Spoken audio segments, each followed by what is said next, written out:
While the country is concerned for the patients of the coronavirus, caregivers can sometimes be forgotten. Healthcare professionals are trying to cope with the anxiety and danger of their jobs, and many falling ill with the virus themselves while caring for their patients.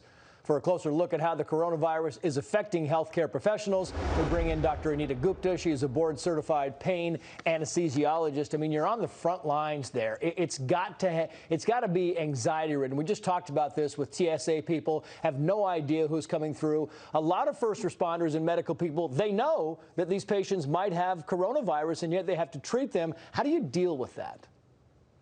Well, first of all, thank you for having me on. Look, the frontline anesthesiologists, emergency room physicians, nurses, and providers are really dealing with this hands-on and all hands on deck.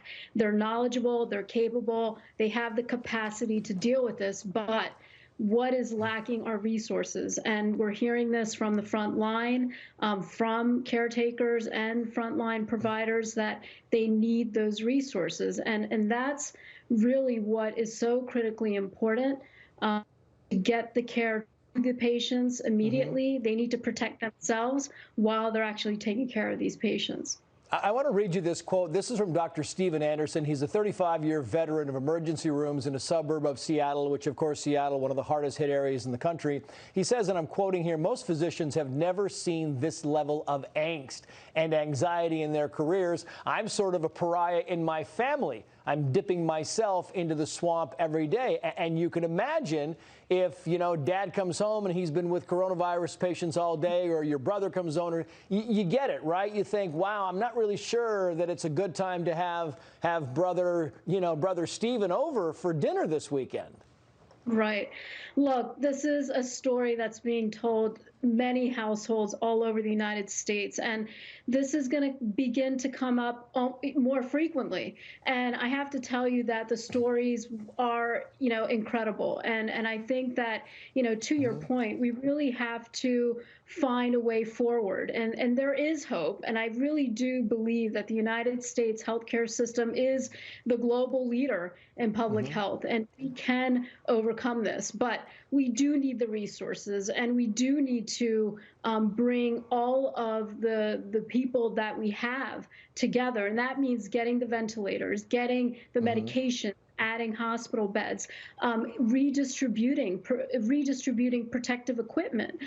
Those are the things that the frontline providers need, and ensuring that we get a vaccine as soon as possible. And I know in the state of California, we're working very hard to do that, to innovate and develop those partnerships. But those are the critical steps we need right now. And Dr. Gupta, I want to just show you this quote as well. This is from the executive director for the National Nurses United, and it says, quoting here, "Their heart is aching. The anger is increasing because they know there's no reason for this. They love taking care of crises. That's what they do. But to not have the protections that they need in order to do it is becoming increasingly frustrating. Nurses are working with inadequate protections, and that ranges from head coverings, respirators, as you talked about, appropriate gowns, covers for their legs and feet. Instead, they're being given a surgical mask, a paper gown, and a pair of surgical gloves. This is not going to protect the nurse, and it's not going to protect anybody else. And yet, if these people refuse to do the job or they walk off the job, they're considered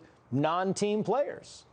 Right. And again, these are, the stories that are coming out from health systems around the United States, from all kinds of healthcare providers. But again, I want to emphasize that this is the opportunity really to develop those public-private partnerships, to innovate, and to really look at this as an opportunity to be innovative, to think through this. And how can we be creative? I mean, although we don't have the resources, but, around the world, individuals are struggling with resources, and they're innovating. And again, this is an opportunity to really find a way forward. Are you seeing that, Dr. Gupta? I'm wondering if, because, we have different fields, everybody, are seeing in your field some astounding innovations that we could use down the line, some people coming forward that you never thought would come forward and be valuable in this type of crisis. Are you seeing some of those things in your field? Absolutely, absolutely. All kinds of innovation, from drug development, which is clearly in the media right now, but outside of that, people on supplies.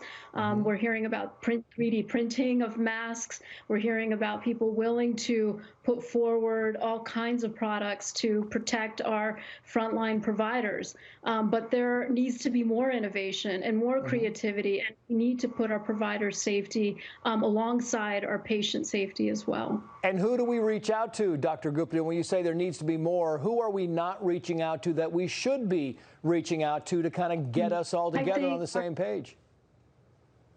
Right. I think, look, our state, federal, and local leaders and our medical and professional societies are working very closely together to figure out the way forward. I think it's very important that providers work with their health system and their local communities to get collaboration and get out there and talk about it, because that is how we're going to get the word out on how to solve these innovations and collaborate and work together.